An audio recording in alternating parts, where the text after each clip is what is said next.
terrorists. We're not no gangsters. We revolutionaries. And that's how we rock.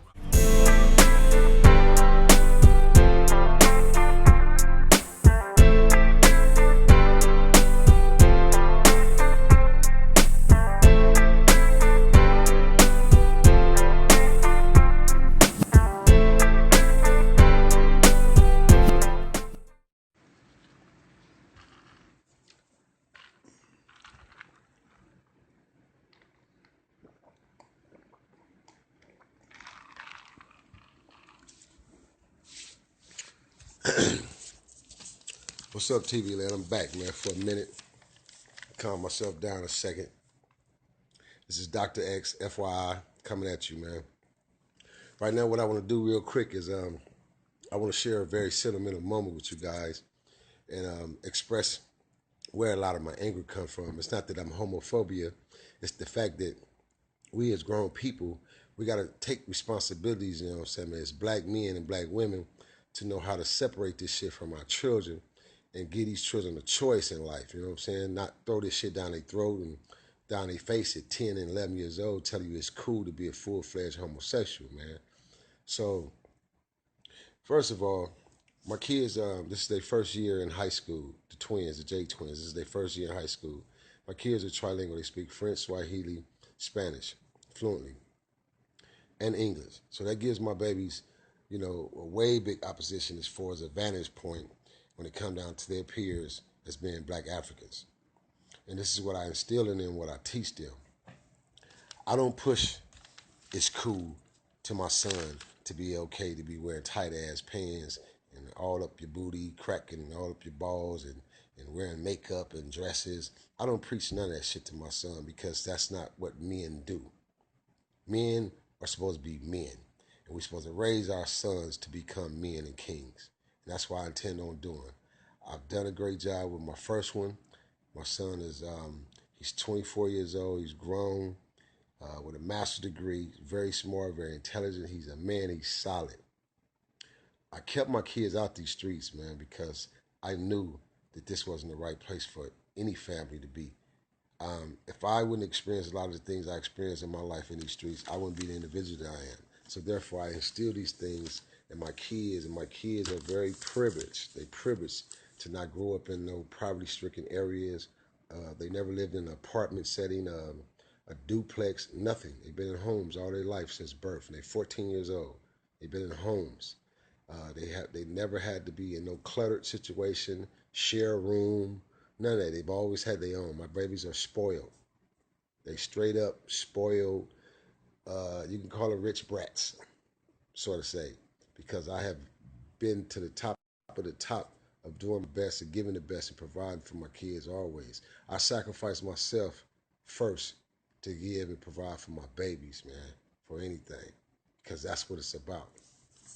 So I'm gonna share something real quick. Two quick things. My daughter went to school, like I say, it's her first year of high school. And last year, before entering high school, she had an experience where she had a fight at school in Texas. And the little girl, you know, infiltrated her, you know, decided she was going to play the friend role. Like, you know, we cool, we buddies, you know, I like you as a friend and, you know, etc. So she pretended to be my daughter's friend. But in the end, she was trying to hit on my baby. She said my baby is beautiful. She's gorgeous. She's tall. She's developing. She has body. So I'm sure it's going to be a lot of these old fruity-tooty-ass little young fast heifers out here trying to, you know, make that attempt to, you know, cross my baby over. And that's why I stay in my kids' heads, y'all. So my daughter told her, you know, look, I don't swing that way. I'm not getting down. I'm not with it. Matter of fact, we can't even be friends no more. So my daughter presumed to walk away from the little girl. And the young lady grabbed her by the back of her hair and they commenced the fighting. So it resulted to a fight. However, oh shit, I'm in the process of cooking. Let me catch this chicken. Okay, I'm good. Cooking my dinner before my kids get home from school. That's what fathers do. So now what I want to do is I just want to share something with you that I looked on the refrigerator and seen that my son wrote. And he wrote this from the depth of his heart. He is my son and he's my genes. It says, I have a dream my little Nino. I have a dream to become someone great in life. I want to be the person everybody knows and can count on.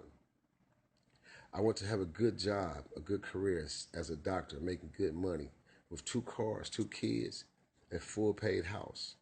I want to have a good life, hassle and drama free. I want to be as cleansed and a changed man where people can look back and say, man, you've changed. You've grown so much over the years. I want to be the man who looks back to his whole middle school. I want to be the man who comes back to his middle school and says hello to his fellow teachers and show them how far he has come and what he has become. Me, I want to be that man who goes and plays soccer, basketball on the weekend, a coach at a mini league football team on the side. I dream of having a clean mindset on where I want to go and who I am and what I want to be. I want to be able to provide for my family and other families. I want to be the one you can trust and you can call on for help as a friend when you have your problems and you know that I am worthy. I want to be a successful, loving, trustworthy, confident, independent individual. Me. This is my dream. Nino Cappucino. I am my father's son. I dream big. I will strive to make this a reality. My dream. This is from my son, man. So you got to understand from a father's perspective, man, you know, my anchor is going to be fulfilled and stay there, man, as a father, because our world we live in now, society we live in now today is so fucking polluted and corrupted, man, and then we don't really have real men being men and leading these children and leading our sons like we're supposed to. Again, for the death of me, I'm not going out backwards. I would never sell my soul to lose my kids' soul. I would never go out backwards, period, ever, on this funky ass earth. I'm going to continue to be the solid king, the man that my father made me to become. I'm going to continue to be the man who these streets groomed me to be. These streets taught me. They gave me avenues. They gave me choices. I chose to do wrong and do bad. They didn't make me do this shit. Didn't nobody pressure me to do bad. See, that's the difference between the generations of the day and my upbringing and my upcoming. Peer pressure wasn't nowhere near the way it is today. Oh, we had peer pressure. Of course, bullies exist all the time in life. I mean, when I was in elementary, I had to face my first aspect of bullyism and dealing with a bully. His name was Piggy at 107th Street, Broadway Elementary School. You feel me? And the first time he held out at the back gate and waited on his victims, you know, I didn't know this dude. I didn't know nothing about it. I just was hearing it. Okay, here it comes. It's my turn. And he approached me and my little brother. And, of course, we told him, man, we ain't going for that shit. We ain't having it. You know what I mean? So he woofed on us, but he didn't put his hand on us that particular day. He just woofed on us and said, yeah, okay, me and my brother's going to get with you little niggas. All right, whatever. We walked home. So I told my father, I said, Daddy, I got a situation in school. I was about 12 years old. My little brother was about 7. My sister was my other sister was about 11, 10. So I told my father, I said, Daddy, we got a situation at school, and this bully, you know, he talking about he gonna get with us after school.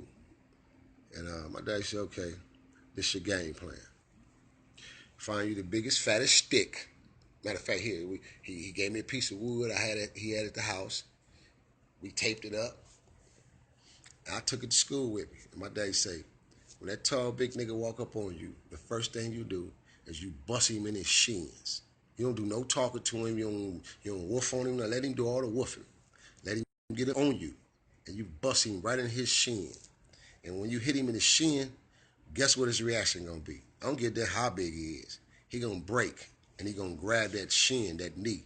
And when he bent down, you work the top.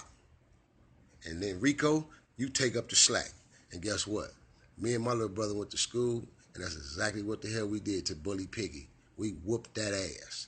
So far as me in that school, and it was a predominant school at that time coming up in the 70s, all Crips, because this is 107th and Broadway Elementary. And I'm out the projects. So I whooped that ass, and I instantly became a name in the school. So the moral of the story is we had choices, in our upbringing. And the peer pressure was nowhere near like it is. Homosexuality was nowhere near at its all-time high because it was in the closet, it was hidden. So I just want to share that with y'all, man. Share that letter with y'all, as far as my son, his emotions and what he want to do, what he want to become. And just letting you know, man, that these kids, they need and deserve an opportunity, out here. They deserve a chance, man. They deserve, the quality of a great education, man. It's our duty as parents, it's our duty as fathers. The real fathers just left out here, fellas. It's our duty, man, to instill this shit in our kids, bro, and let our babies know, man, that, it's not good to be, this way, or it's not good to be like that. You know what I'm saying? So my thing, bro, is be a father, man.